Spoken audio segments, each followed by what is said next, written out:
Sementara gelombang tinggi dan angin kencang juga melanda wilayah kota Cilegon, Banten. Untuk antisipasi, jika gelombang mencapai 2,5 meter, seluruh dermaga di Pelabuhan Merak, Banten akan ditutup.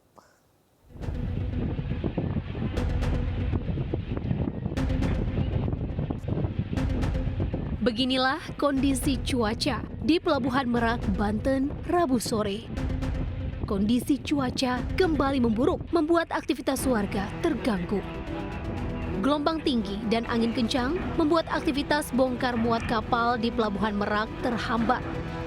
Menurut Kepala Balai Pengelola Transportasi Darat BPTD Wilayah 8 Provinsi Banten, data saat ini kondisi gelombang laut mencapai 1 hingga 1,5 meter dengan kecepatan angin mencapai 20 knot dan masuk dalam kategori sedang.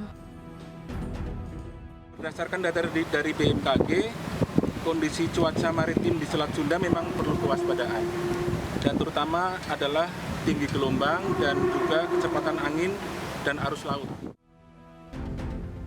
Jika cuaca terus memburuk, pihak Pelabuhan Merak akan melakukan penundaan pelayaran karena dapat membahayakan pengguna jasa penyeberangan.